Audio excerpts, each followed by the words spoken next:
बिस्मिल्लाहिर्रहमानिर्रहीम। अस्सलामुअलैकुम। मिस पंजाब 2021 के चैनल पर आप सबको खुशामदीद। उम्मीद है आप सब खैरियत से होंगे। और आज की हमारी वीडियो जो है वो रूल्स ऑफ बिज़नेस जो पार्ट 3 रिमेनिंग पार्ट्स थे इसके, वो आज हम उनको कवर करने जा रहे हैं।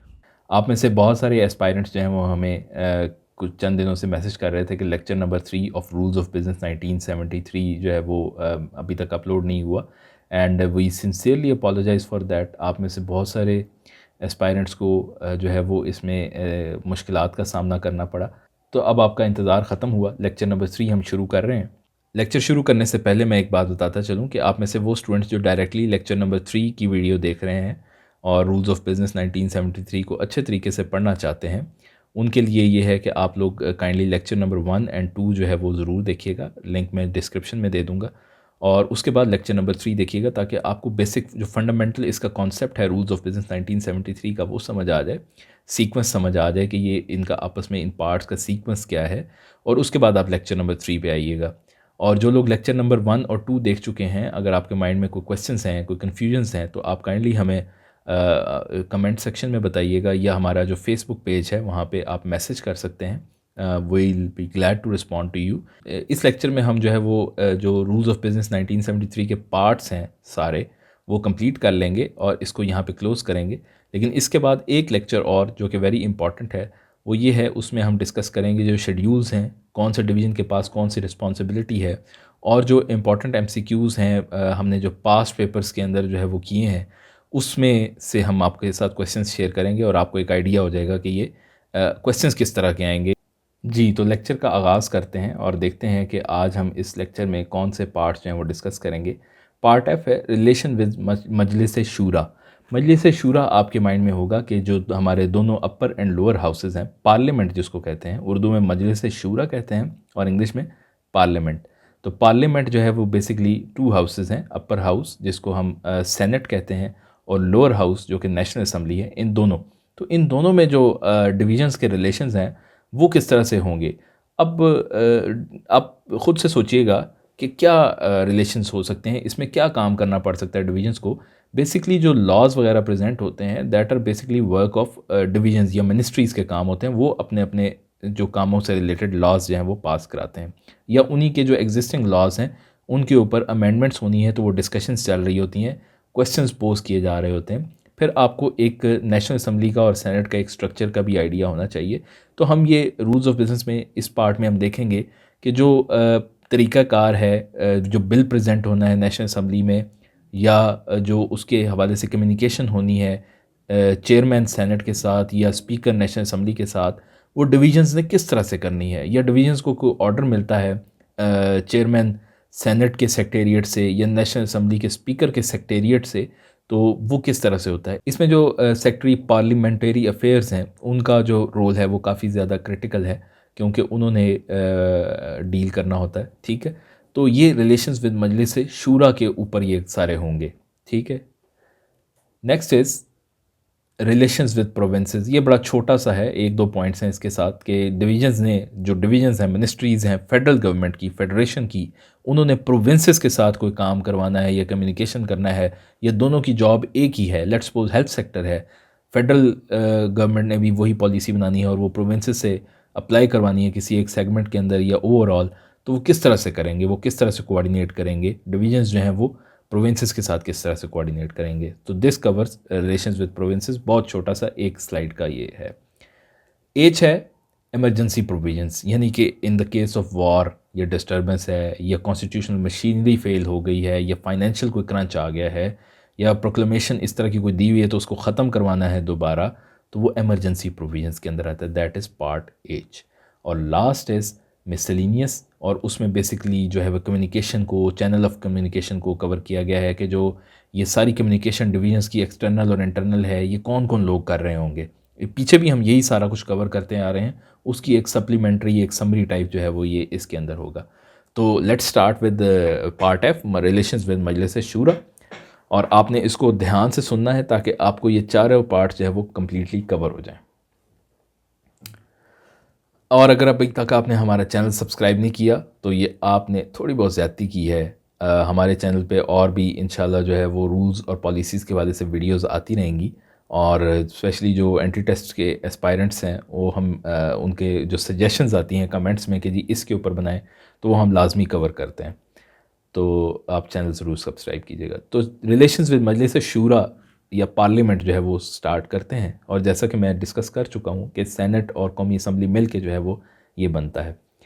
एक इसको स्टार्ट करने से पहले एक स्ट्रक्चर आपके माइंड में ज़रूर होना चाहिए कि सेनेट में टोटल 100 सीट्स थी, अब जो 4 जो हैं फाटा की वो निकल जाएंगी, तो अब 96 2024 के बाद रह जाएंगी।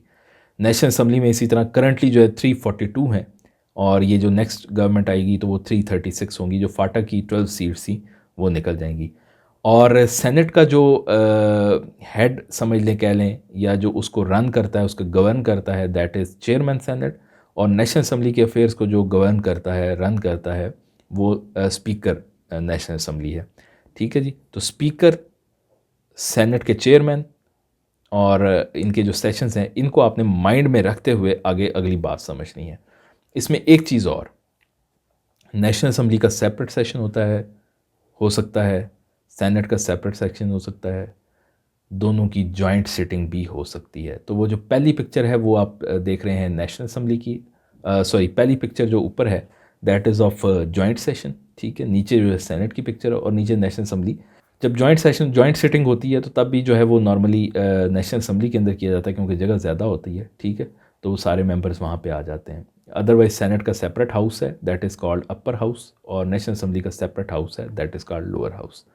तो ये मजलिस शूरा के साथ रिलेशन अंडरस्टैंड करने से पहले आपको थोड़ा सा मजलिस शूरा या पार्लियामेंट का आइडिया होना चाहिए कि this consist of 2 houses, upper house that is called senate, और उसका जो अफेयर्स को गवर्न करता है दैट इज़ चेयरमैन सेनेट, और जो लोअर हाउस है दैट इज़ नेशनल असम्बली, कौमी असम्बली जो है वो, और affairs are govern by speaker. ठीक है, इनके अपने अलहदा से सेशंस भी होते हैं, इनकी जॉइंट सिटिंग भी होती है। ठीक है, अब रूल्स ऑफ बिजनेस की तरफ आते हैं। Rule number 31 is compliance with the rules of Majlis Shura parliament, all divisions. ये एक प्रॉपर समराइज्ड वो दे दिया है कि जी जितनी भी डिवीजन्स हैं वो rules of procedures and standing orders of the assembly, senate और जॉइंट सिटिंग इनको कंप्लाई करेंगे। ठीक है, rules of procedures and standing orders separately इसलिए कहा है, और नीचे डॉक्यूमेंट्स की पिक्चर्स भी हैं, ये नेशनल असम्बली के सेपरेट हैं और सेनेट के सेपरेट हैं, या इनकी जॉइंट सिटिंग है तो उस हवाले से वो सेपरेट हैं। ठीक है, ये अलहदा से डॉक्यूमेंट्स अवेलेबल हैं, if you want to go through them आप जा सकते हैं, लेकिन ज़रूरत नहीं है। ठीक है जी, ये सिर्फ आपको समझाने के लिए कि एक रूल उन्होंने पहला ये बनाया है कि तमाम डिवीजन्स जो हैं वो सेनेट के, असम्बली के या जॉइंट सिटिंग के जो है वो रूल्स फॉलो करेंगे। समनिंग ऑफ मजलिस शूरा, जब मजलिस शूरा की बात हो रही है तो आपने खुद से अंडरस्टैंड कर लेना है कि ये असम्बली की, सेनेट की या जॉइंट सिटिंग की इकट्ठी बात हो रही है। ठीक है, उसमें असम्बली भी कवर हो जाती है, उसमें सेनेट भी कवर हो जाता है और उसमें जॉइंट सिटिंग भी कवर हो जाती है। जब भी मजलिस शूरा का इजलास बुलाना है, यानी कि कौमी असम्बली का बुलाना है या सेनेट का बुलाना है, तो सेक्रेटरी जो पार्लियामेंटेरी अफेयर्स है वो स्टेट ऑफ द बिज़नेस को देखते हुए कि किन चीज़ों के ऊपर डिस्कशन होनी है असरटेन करेंगे, और अप्रोप्रिएट टाइम जो है वो देखेंगे कि किस टाइम जो है वो इनका सेशन बुलाना है। ओके जी, the next is the secretary parliamentary affairs in terms of rules 15A। Rules of business का 15A अगर आपको याद है, नहीं भी याद कोई मसला नहीं, मैं आपको याद दहानी करा देता हूँ कि that is reference to the president. यानी कि जितने भी आप, पहली बात लेक्चर नंबर 1 के स्टार्ट में अगर आप देखें तो पहली बात हमने की थी कि जितने भी एग्जीक्यूटिव ऑर्डर्स हैं वो in the name of the president होंगे। ठीक है जी, तो रूल्स 15A में लिखा हुआ है कि रेफरेंस टू प्रेसिडेंट जाना है तो किस तरह से जाना है, यानी कि प्रेसिडेंट से किसी आपने इन्फॉर्मेशन लेनी है, कोई परमिशन लेनी है तो वो क्या तरीका है। तो वो ये बता रहे हैं कि सेक्रेटरी पार्लियामेंटेरी अफेयर्स जो हैं वो असम्बली का, सेनेट का या जॉइंट सिटिंग है तो वो प्रेसिडेंट के ऑर्डर्स के मुताबिक टाइम, डेट और place of commencement of session जो है वो डिसाइड करेंगे, और कंसर्न सेक्रेटेरिएट्स को, यानी कि सेक्रेटेरिएट जो है नेशनल असम्बली का, अगर नेशनल असम्बली का सेशन है, कंसर्न सेक्रेटेरिएट अगर है उसका सेनेट का, तो सेक्रेटेरिएट सेनेट को बताएंगे और गज़ट में पब्लिश कराएंगे कि जी इस दिन नेशनल असम्बली का, या मजलिस शूरा ही हम डिस्कस कर लेते हैं, मजलिस शूरा का जो है वो सेशन होगा। जब सेशन समन कर सकते हैं तो लाजमी हो जाता है ये भी देख सकते हैं कि सेशन कैंसिल करना है, यानी कि समन किया हुआ सेशन अगर कैंसिल करना है तो उसका क्या तरीक़ाकार है, that is prorogation of Majlis Shura. Appropriate time secretary parliamentary affairs जो हैं वो under the rules 15A president के ऑर्डर ले लेंगे कि जी ये असम्बली का, ये सेनेट का, ये जॉइंट सिटिंग का सेशन था जो कि हमने वो विदाउट कंडक्ट जो है वो कैंसिल करना है, तो वो प्रोरोगेशन की भी अथॉरिटी है। अच्छा, अब आपके माइंड में आ रहा होगा कि ये जो नेशनल असम्बली का सेशन होता है ये सेक्रेटरी पार्लियामेंट्री अफेयर्स डिवीज़न जो है वो करते हैं। नहीं, ऐसा नहीं है। ये जो रिस्पेक्टिव जो उनके स्पीकर हैं या चेयरमैन हैं वो भी करते हैं। Summoning and prorogation of national assembly by speaker, ठीक है, when the assembly is summoned by speaker under clause 3 of article 54 या article 54 of constitution of the Pakistan की बात हो रही है कि 54 आर्टिकल के मुताबिक अगर स्पीकर जो है वो सेशन समन कर रहे हैं तो टाइम, डेट एंड प्लेस जो है वो गज़ट के अंदर सेक्रेटरी ऑफ द असम्बली जो है वो कर देंगे। इसी तरह रूल नंबर 2 इसी का है कि जब उन्होंने प्रोरोगेट करना हो, कोई बुलाया हुआ सेशन जो है वो कंडक्ट होने से पहले ही ख़त्म करना हो, तो वो इसी तरह वो under article 54 of the constitution of the Pakistan जो है वो उसको ये नोटिफाई कर देंगे। तो ये बेसिकली ये जो क्लॉजेज़ हैं ये रूल्स को ये डिफ़ाइन कर रहे हैं कि टाइम, डेट और प्लेस जो है वो कौन कौन उसका करेगा और कहाँ कहाँ पब्लिश होगा और कौन कौन रिस्पॉन्सिबल होगा। देखिए, रिस्पॉन्सिबिलिटी जो है वो फ़िक्स की जा रही है। वहाँ पे ये था कि अगर सेक्रेटरी पार्लियामेंट्री अफेयर्स डिवीज़न जो हैं वो कर रहे थे तो वो असम्बली को और सेनेट को टाइम वगैरह बता रहे थे। अगर ये समन जो हो रहा है वो स्पीकर की तरफ से हो रहा है तो सेक्रेटरी ऑफ द असम्बली या सेक्रेटरी ऑफ द सेनेट जो है वो करेंगे, ठीक है। दूसरा point, summoning and prorogation of senate by chairman. अब चेयरमैन सेनेट ने अगर खुद से सेशन बुलाना है तो वो under article 54 read with article 61 time, date and place जो है वो कम्युनिकेट कर देंगे। सेक्रेटरी ऑफ द सेनेट जो है वो उसको नोटिफाई करवा देगा और इसी तरह अगर उन्होंने प्रोरोगेट कराना है तो वो भी ये करवा सकते हैं। तो अब तक आपने ये सीखा कि अगर नेशनल असम्बली का या सेनेट का या जॉइंट सिटिंग का सेशन जो है वो सेक्रेटरी पार्लियामेंट्री अफेयर जो है वो अगर असेस कर रहे हैं कि जी अब ये होना चाहिए तो वो नोटिफाई करा रहे हैं by the orders of the president, खुद से नहीं कर सकते, ठीक है जी। और इसी तरह अगर नेशनल असम्बली या सेनेट के जो चेयरमैन हैं उन्होंने अंडर अपने रिस्पेक्टिव जो उनके पास आर्टिकल्स हैं 54 read with 50 article 61 constitution of Pakistan, अगर उन्होंने समन करना है या प्रोरोगेट करवाना है तो फिर कैसे होगा। तो आई गेस ये बहुत ज़्यादा इजी थे, कोई इसमें मसला नहीं था। अब जी सेशन जो है वो नोटिफाई हो गया कि जी नेक्स्ट वीक के अंदर जो है वो या नेक्स्ट मंथ के अंदर जो है वो सेशन होना है नेशनल असम्बली का या सेनेट का या दोनों हाउसेस का अलग-अलग होना है या दोनों हाउसेस की इकट्ठी जॉइंट सिटिंग होनी है। तो डिवीजन्स ने क्या करना है? डिवीजन्स क्या करेंगे जी? डिवीजन्स जो हैं वो अपने अपने official and non official business को रिव्यू करेंगे। कौन से लॉज पेंडिंग हैं, किन लॉज के अंदर अमेंडमेंट चाहिए, कौन से इश्यूज़ आ रहे हैं जो कि डिस्कस होने चाहिए, वो सारे क्या करेंगे 5 दिन पहले असम्बली के सेशन स्टार्ट होने से 5 दिन पहले पार्लियामेंट्री अफेयर्स डिवीज़न को भिजवा देंगे कि जी हमारे ये नेशनल असम्बली से रिलेटेड है या ये जॉइंट सिटिंग के अंदर डिस्कस होना है। अभी रिसेंटली आपको याद होगा कि जॉइंट सिटिंग के अंदर कोई 31 के करीब लॉज जो हैं वो पास हुए, यानी कि वो पहले जो नेशनल असम्बली में जाना था फिर उसके बाद सेनेट में जाना था, वो एक ही हाउस के अंदर मेजॉरिटी जो वोटिंग है उसके साथ वो पास किए गए, ठीक है जी। तो ये सेशन से पहले मतलब जो रिस्पेक्टिव डिवीजन्स होंगी, मिनिस्ट्रीज़ होंगी, उन्होंने रिव्यू किया होगा जी हमारे ये लॉज पेंडिंग हैं या इन लॉज में हमें अमेंडमेंट चाहिए या ये क्लॉजेज ऐड करने हैं, ठीक है। तो वो इस तरह से होगा। ये था आर्टिकल नंबर 36 इसका rule number 36 that is review of official and non official business. Provisional forecast of official and non official business, ठीक है जी। जो सेक्रेटरी पार्लियामेंट्री डिवीजन है उनके पास एक वो सारा आ जाएगा हर मिनिस्ट्री से, डिवीजन से कि भाई ये चीज़ें डिस्कस होनी है। एक उनके पास प्लान बन जाएगा जिसे प्रोविजनल फोरकास्ट कहते हैं कि जी ये आप जो है वो डिस्कशन में लेके आएंगे वहाँ पे। तो उसमें ये होगा कि जो सेक्रेटरी पार्लियामेंट्री अफेयर्स हैं वो तमाम जो कंसर्नड सेक्रेटेरिएट्स हैं, लाइक नेशनल असम्बली का सेक्रेटेरिएट है या अपना सेनेट का है या जॉइंट सिटिंग का है, तो उनको वो बता देंगे कि जी ये हमारे पास चीज़ें हैं जो कि अंडर द डिस्कशन लेके आनी है। और इसी तरह वो सेक्रेटरी प्राइम मिनिस्टर ऑफिस को भी लूप में रखेंगे कि जी ये चीज़ें आगे अगले सेशन में होने जा रही हैं। एक चीज़ यहाँ पे मैं आपको बता दूँ कि ये चीज़ें असम्बली के सेशन में आने से पहले कैबिनेट डिवीज़न में डिस्कस हो चुकी होती हैं। आपने पिछले रूल्स में पढ़ा होगा कि कैबिनेट डिवीज़न इसको पहले फाइनल कर चुकी होती है कि क्या क्या चीज़ें आगे एक्ट्स के लिए और उसके लिए जानी है। तो ये सारा उसके साथ अब आप अपने माइंड में लिंक करते जाएँ कि कैबिनेट की मीटिंग हुई, वहाँ पे डिवीजन्स ने अपने अपने प्रपोजल पेश किए, उसके ऊपर डिस्कशन हुई, फिर डिस्कशन के बाद जो है वो उसको अब डिसाइड किया गया कि अब आपने इसको नेशनल असम्बली में या सेनेट के अंदर लेके जाना है, या जो बिल नेशनल असम्बली से सेनेट में जा चुका है वो आगे प्रेसिडेंट के पास जाना है या सेनेट से वापस आ रहा है कोई उसके अंदर चेंजेस के लिए, तो वो वापस नेशनल असम्बली में आना है। तो ये सारी चीज़ें जो हैं ये ऑलरेडी वर्किंग हो रही होती है।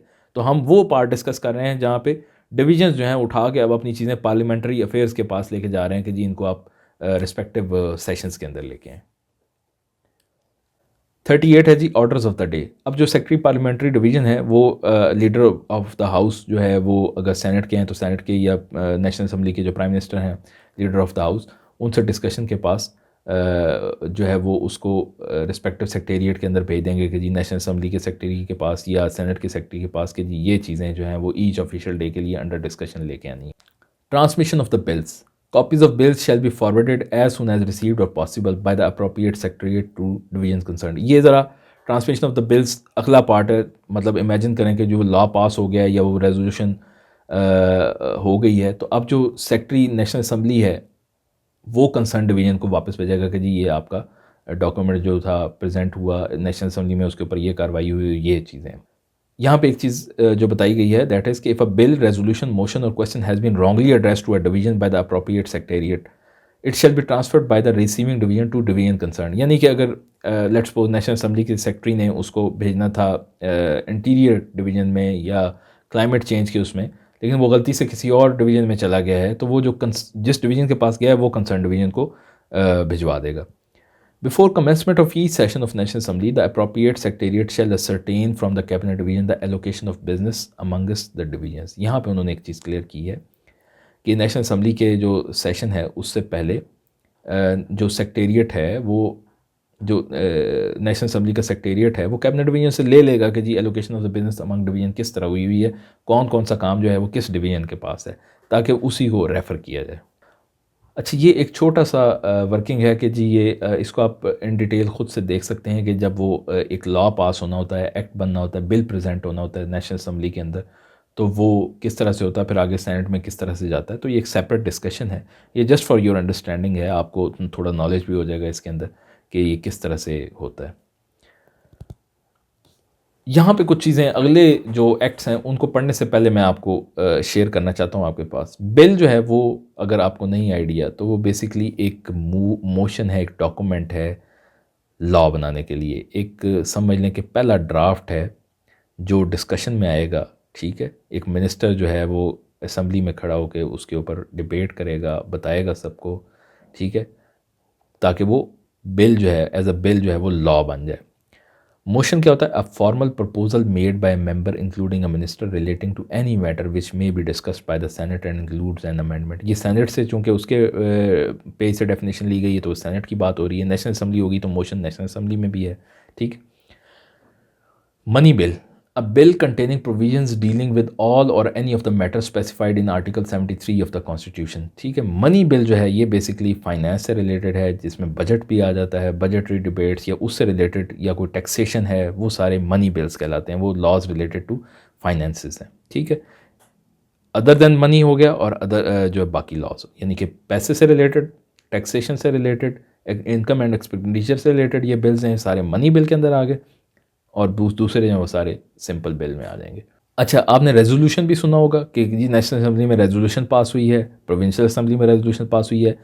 Means a motion for the purpose of discussing and expressing an opinion on a matter of general public interest and includes resolution specified in the constitution. ठीक है जी, रेजोल्यूशन वैसे कोई करारदाद है, ठीक है। कश्मीर ने भारत ने इंटरफेरेंस की पाकिस्तान की हदूद में, इसके ऊपर करारदाद पेश की जाए, इसकी मज़ाहमत की जाए, ठीक है जी। कश्मीर के अंदर जुल्म सितम हो गया, उसके ऊपर करारदाद पेश कीजिए। That is not part of the जो एक्ट है, वो नहीं है, ये एक रेजोल्यूशन है, ये जनरल डिस्कशन है। नेशनल असम्बली के जो मेंबर्स हैं उनकी थॉट्स हैं कि जी ये क्या जनरल पब्लिक इंटरेस्ट में जो चीज़ें होती हैं, ठीक है। इनकी एक अपनी वेटेज है। Proposing the question, when a member moving a certain motion has concluded his speech, the chair proposes the question to which the motion relates in the following form: motion moved। ठीक है, that means कि जी जो ये motion move किया गया है, इसके ऊपर अब आप क्वेश्चन कर सकते हैं या डिस्कशन कर सकते हैं। और डेफिनेटली आपने देखा होगा नेशनल असम्बली के इजलास में वो अपोजिशन की तरफ से उसके ऊपर क्वेश्चंस आते हैं या वो मज़ीद क्वेश्चंस पूछे जाते हैं, ठीक है।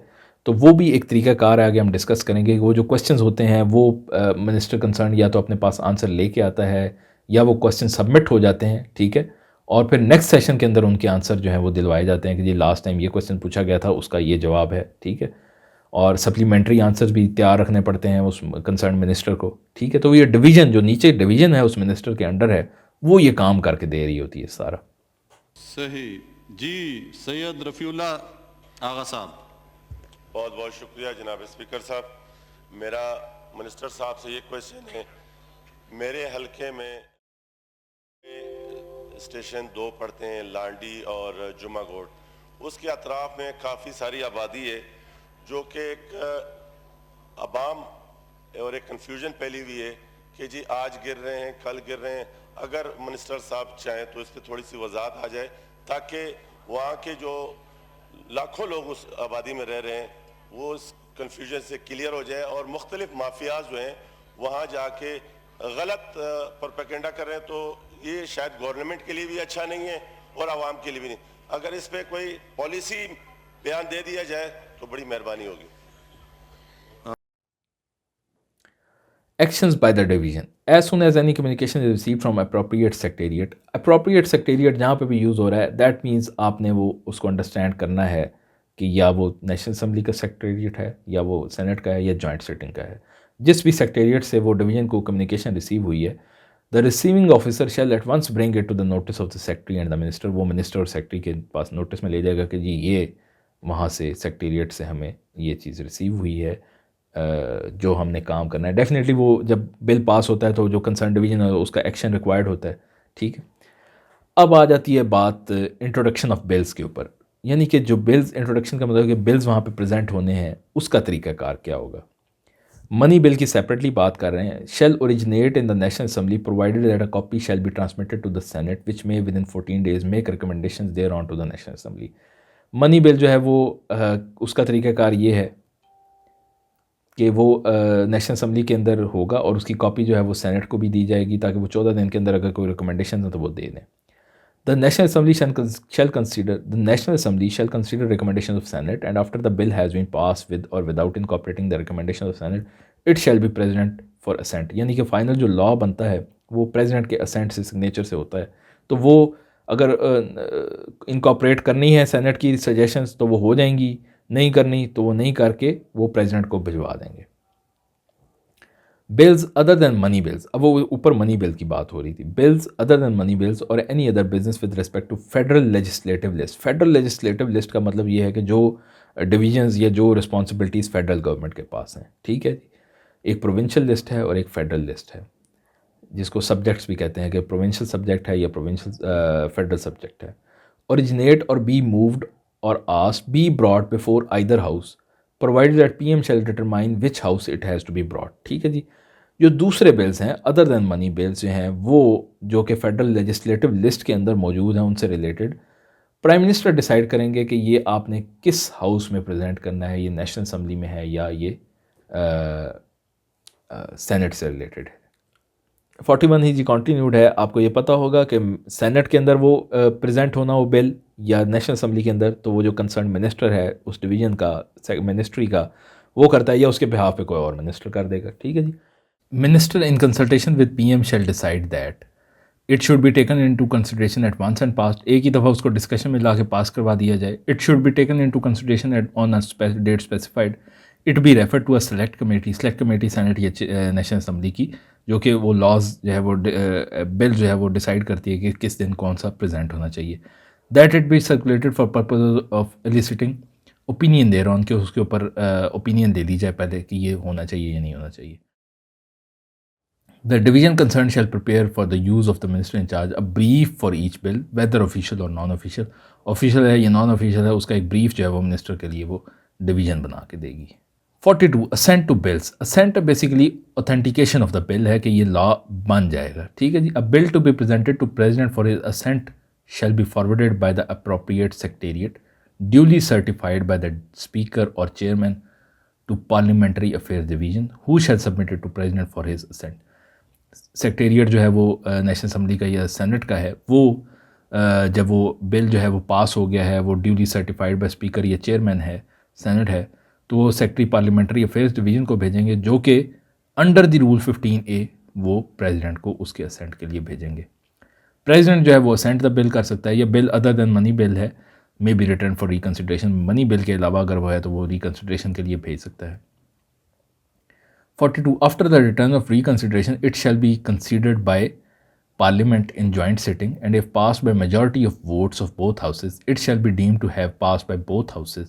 यानी कि जब वो जॉइंट सिटिंग के अंदर वो दोबारा कंसिडरेशन में लेके आया जाएगा, और अगर वो मेजॉरिटी हाउसेस ने कर लिया तो इसका मतलब है कि वो अलग-अलग भी वो कंसिडर होगा कि दोनों हाउसेस ने वो पास कर दिया है, और वो फिर प्रेसिडेंट को जो है वो दोबारा असेंट के लिए देंगे, और प्रेसिडेंट जो है वो 10 डेज़ के अंदर उसको असेंट दे देंगे, वरना वो वैसे भी असेंट ही समझा जाएगा। ओके जी, next is resolutions. When an official resolution is to be moved, the division concerned shall, where the time permits, consult the Law and Justice Division and obtain the approval of Cabinet before forwarding the resolution with a notice signed by the Minister to Secretary of the appropriate Secretariat, provided that PM has seen it। ये shortcut के लिखा है, यानी कि basically ये है कि अगर कोई रेजोल्यूशन मूव करवानी है तो अगर टाइम है तो कंसर्न डिवीज़न जो है वो उसको जो लॉ एंड जस्टिस डिवीज़न है उससे एक दफ़ा रिव्यू करवा ले, उससे कंसल्ट कर ले, और फिर ये इंपॉर्टेंट चीज़ है कि ये सारी चीज़ तब होगी कैबिनेट में। अगर कैबिनेट में प्राइम मिनिस्टर नहीं देख सके तो अलहदा से उसका प्राइम मिनिस्टर का देखना ज़रूरी है, तब वो रेजोल्यूशन पास होगी। On receipt of a non official resolution from the appropriate secretariat, the division concern shall examine its contents, and when resolution is admitted for discussion obtain the orders of the cabinet if time permits, और orders of the PM shall be taken. तो ये सारी general discussion उसके बारे में हो रही है कि ऑफिशियल हो रेजोल्यूशन या नॉन ऑफिशियल रेजोल्यूशन हो, तो वो बेसिकली प्राइम मिनिस्टर का उसका जो है वो नोटिस उसको देखना, कंसीडर करना वो ज़रूरी है। Division concern shall prepare a brief for the minister जिसने वो बात करनी है उसके लिए एक करारदाद जो है वो बनाई जाएगी उर्दू में या इंग्लिश में। After the resolution is adopted the appropriate secretariat shall forward to division concern for action. अगर उसके ऊपर कोई एक्शन है तो वो कंसर्न डिवीजन को सेक्रेटरी नेशनल असम्बली या सेक्रेटरी सेनेट जो है वो भेज देंगे। नेक्स्ट इज मोशंस, और इसका भी ऑलमोस्ट वही रेजोल्यूशन वाला प्रोसीजर है। The division concern shall submit an official motion together with a notice to the minister in charge, and after he has signed it shall forward it to appropriate secretariat. Official motions may be for the election of members to a standing committee और a statutory body raising discussion और in a particular matter. ये official motions की वो एक terminology है। On receipt of a non-official motion from appropriate secretariat, the division concerned shall consider whether a discussion of the motion or any part thereof would be detrimental to the public interest।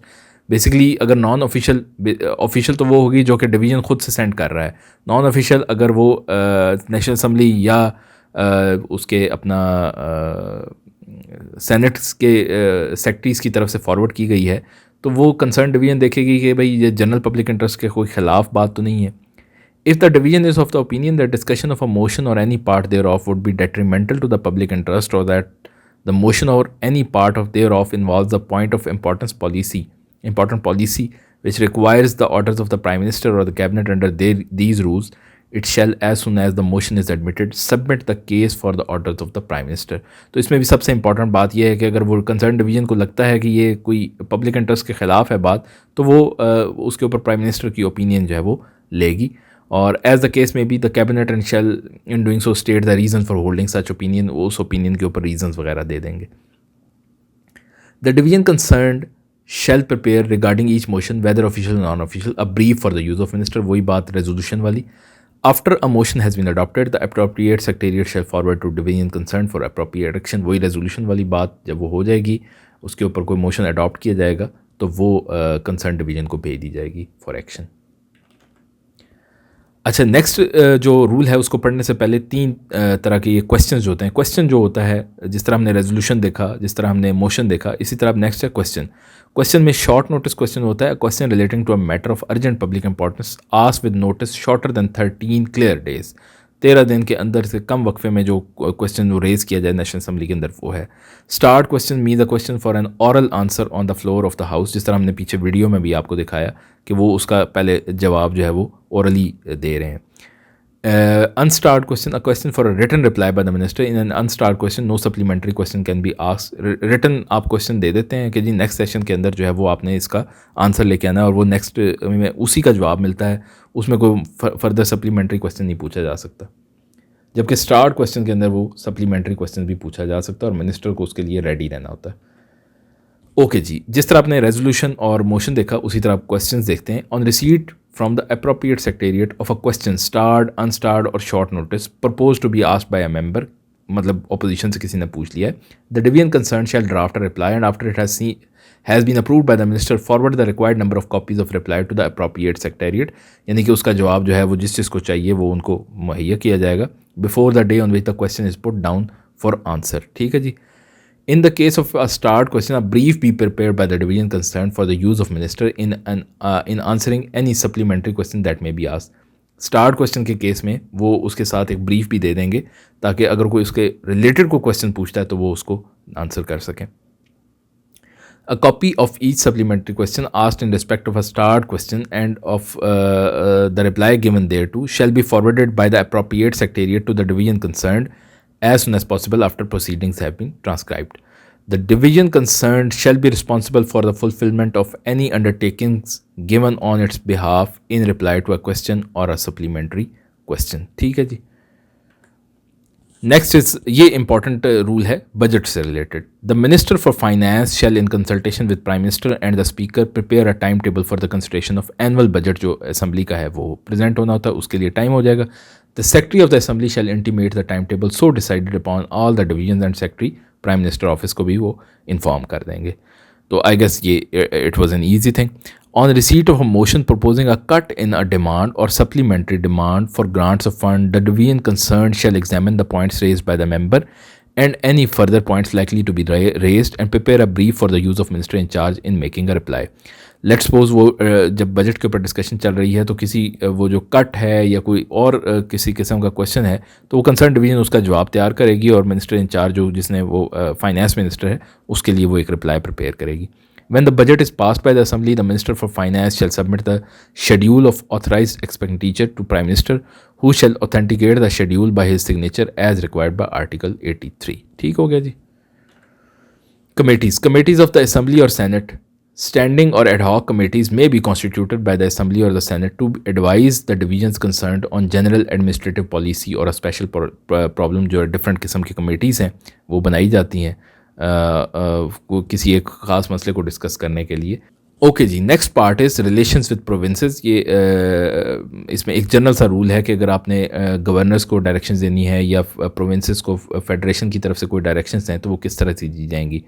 48 is directions to governor. No division shall issue a directive to the governor of the province under clause 1 of article 145 without a specific approval of the prime minister. Self explanatory होगी। Obligations of provinces and federation. The implementation of international agreement in the provincial field shall normally be the responsibility of provincial government, unless in any case specific orders of the Prime Minister are obtained by the division concerned in accordance with Rule 15(1)(c) जो इसी का है। ठीक है जी। अगर वो reference to the prime minister उसे उन्होंने प्राइम मिनिस्टर की परमिशन ली हुई है कि फेडरल गवर्नमेंट ही इसको एग्जीक्यूट करेगी इन द प्रोविंसेस, और कोई इंटरनेशनल एग्रीमेंट है देखें वो बाइंडिंग है और उसको एग्जीक्यूट कराना फेडरल गवर्नमेंट की रिस्पॉन्सिबिलिटी। लेकिन यहाँ पे वो कह रहे हैं कि जी जो प्रोविंशियल गवर्नमेंट है अपने एरिया में उसको एग्जीक्यूट करने के लिए वो रिस्पॉन्सिबल होंगे। इसी का सब रूल 4 है। The foreign affairs division shall issue necessary instructions to the provincial governments in the matter of conducting correspondence with the government of a foreign country or a Pakistan diplomatic mission abroad or a foreign mission in Pakistan or an international organisation. इससे related चीज़ें होंगी जो वो foreign affairs division देखेगा। Rule number 50 is conferment of powers and imposition of duties upon a province. The division concern shall obtain the specific orders of the Prime Minister if it is to be proposed to enact a law conferring powers and imposing duties upon province or officers or authorities thereof under class 2 of Article 146 of the Constitution of the Pakistan। ठीक है, अगर कोई additional duties वगैरह लगानी है तो वो permission लेंगी प्राइम मिनिस्टर की। ओके जी, part H is emergency provisions. Proclamation of emergency on account of war, internal disturbance वगैरह है। तो इसमें सबसे इंपॉर्टेंट चीज़ ये है कि ये जो है proclamation case of grave emergency in which security of Pakistan और any part thereof is threatened by war और एक्सटर्नल एग्रेशन और by internal disturbance beyond the power of provincial government to control, यानी कि प्रोविंशियल गवर्नमेंट की हदूद से बाहर है तो वो cabinet division in terms of rule 15A दोबारा आपको याद करा दूँ, रेफरेंस टू द प्रेसिडेंट था। ठीक है जी, उसके तहत वो कैबिनेट डिवीजन जो है वो उसको प्रोक्लेमेशन देगी, यानी कि उसको डिक्लेयर करेगी। The division concern shall keep the provisions of clauses 2 to 8 of article 232 in view of making legislation, यानी कि आर्टिकल 232 को अंडर कंसिडरेशन रखना है जब भी प्रोक्लेमेशन से रिलेटेड कोई आपने लॉ बनाना है। और the provisions of rules 27, 28, 29 and 30 shall apply म्यूटेटिस mutandis for the purpose of legislation while a proclamation of emergency is in force. म्यूटेटिस mutandis हमने दोबारा एक्सप्लेन कर देता हूँ कि जो आपने रूल्स उसको बनाना है, लॉ बनाना है, उसके लिए पहले रूल 27, 28, 29 एंड 30 जो है वो पैरेलली यानी कि उनको कंप्लीट करेंगे तो फिर वो बनेगा। एमरजेंसी प्रोविजन में दूसरी है कि failure of constitutional machinery in the province अगर हो जाए तो फिर वो उसकी प्रोक्लेमेशन भी कैबिनेट डिवीज़न करेगा और कैबिनेट डिवीज़न आर्टिकल 234 के तहत उसके हवाले से लॉज बनाएगा और उससे पहले उन लॉज बनाने से पहले रूल 27, 28, 29, 30 जो है वो करने पड़ेंगे complete for legislation. Proclamation in case of financial stringency, अगर कोई फाइनेंशियल स्ट्रिंजेंसी है, कोई इशू है, तो वो फाइनेंस डिवीज़न उससे रिलेटेड प्रोक्लेमेशन करेगा और वही रूल 15A यानी कि रेफरेंस टू द प्रेसिडेंट करते हुए वो ये काम होगा। रेवोकेशन ऑफ प्रोक्लेमेशन, जिन जिन डिवीजन ने ऊपर वाली जो दो हैं वो कैबिनेट डिवीज़न ने की और तीसरी जो है वो फाइनेंस डिवीज़न ने की, तो अगर इनको रेवोकेट करना है, इनको ख़त्म करना है, तो वो भी वही कंसर्न डिवीज़न जो है वो करेगा। ओके जी, the last part of rules of business, miscellaneous provisions. ये भी बहुत इजी है और इसमें बेसिकली कम्युनिकेशन का बताया गया है कि ऑफिशियल इन्फॉर्मेशन की जो है वो प्रोटेक्शन होगी। गवर्नमेंट सर्वेंट के अलावा कोई भी प्रेस को वो इससे रिलेटेड कोई इन्फॉर्मेशन नहीं देगा और कैबिनेट डिवीज़न जो है वो क्लासिफाइड जो बहुत ज़्यादा सीक्रेट डॉक्यूमेंट्स होते हैं उनकी ट्रीटमेंट के हवाले से वो रूल्स बनाएगी। ठीक है जी। और all official news and information shall be conveyed to the press and public through press information department या कि इंफॉर्मेशन एंड ब्रॉडकास्टिंग डिवीज़न के थ्रू जो है वो बेसिकली ये होगा। Only ministries and ministers and secretaries and such officers as may be authorise shall act as official spokesperson of the government. ठीक है जी, वो जिसकी रिस्पॉन्सिबिलिटी है वही करेगा। और फॉरेन अफेयर से रिलेटेड अगर कोई चीज़ है तो वो फॉरेन अफेयर्स डिवीज़न या प्राइम मिनिस्टर जो हैं वो उसको करेंगे।